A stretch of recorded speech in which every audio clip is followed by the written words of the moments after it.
Hello and welcome to Unews. I'm Carolina Sarassa and thank you for being with us today. And we begin this hour with the growing coronavirus outbreak. There are now more than 560 cases in the U.S. and at least 22 deaths, the majority in Washington state. Thousands of passengers aboard a cruise ship are... Today, federal regulators chastised 7 companies for selling unapproved drugs that claim to prevent or treat coronavirus. The companies received warning letters and have 48 hours to respond, and if not, they're facing product seizures and legal injunctions. Meanwhile, Amazon removed more than 530,000 items for price gouging. Back to you, Carolina. Thank you, Lorraine, for that report. Now, the State Department is warning all Americans to stay off cruise ships. In Oakland, California, a cruise ship carrying 2,500 people is docking today. The plan to screen and quarantine those passengers. Rafael Rodriguez has the news. Thank you, Rafa. Now we turn to Italy, where millions of people are under an unprecedented lockdown in the northern part of the country. Paola Byron has those details.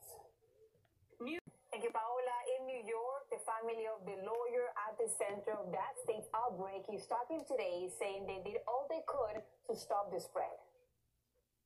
From a person to an animal, a dog in Hong Kong tested weak positive after his owner was infected.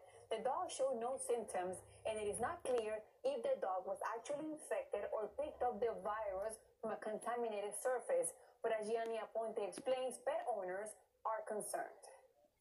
Still ahead, millions in Mexico. Demonstrators in Mexico City found a meaningful way to honor femicide victims. Femicides have increased 137% in the last 5 years. And a day after massive protests in Mexico City, today a nationwide strike is underway. Advocacy groups have been asked women across the country to stay home for the day, avoiding school, shopping, and work to demonstrate against shocking levels of gender-based violence in the country. Let's go to Karen Zesses. And now to the race for the White House. Voters in 6 states heading to the polls tomorrow with all eyes on Michigan. Today, the Democratic candidates are hitting the campaign trail and picking up endorsements. Andrea Linares has more details. A new CNN poll of Democratic voters nationwide shows Biden with a double-digit lead over Sanders for the Democratic nomination, 52 to 36%. And a Monmouth poll of Michigan voters has Biden leading Sanders by 15 points. We'll be monitoring this. Caro, now back to you. Thank you, Andrea, for that report. Meanwhile, frontrunner Joe Biden is pointing the finger at Facebook. The Trump administration's anti-immigrant policy has suffered another setback. An appeals court has ruled against the Remain in Mexico policy, which forced asylum seekers to return to Mexico while they wait for their court dates. As Pablo Gato explains, this does not mean migrants have the green light to come back to the U.S. And women helping women, that was a theme this weekend when hundreds of volunteers showed up in Tucson, Arizona for Habitat for Humanity's Women Build Day. It was an opportunity to give back, especially for some of the women volunteers who were gifted a house, as Alvarez reports.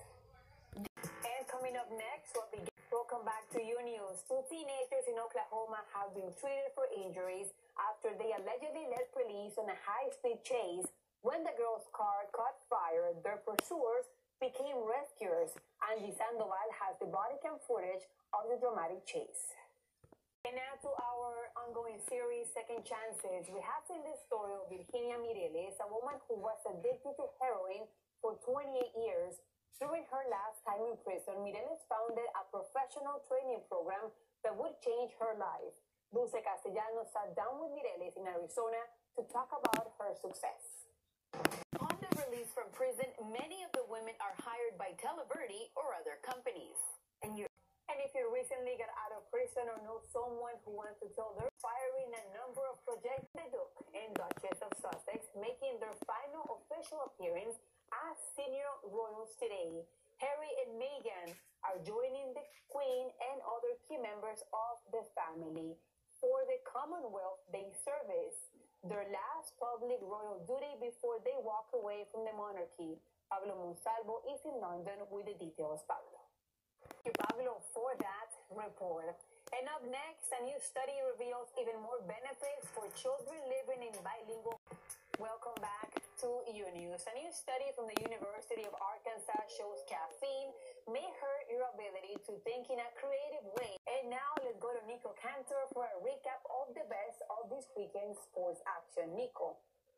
Communities in Tennessee are helping each other after the deadly tornadoes last week. For example, one woman now has a special needs van thanks to strangers. Miridi Murungi has more details.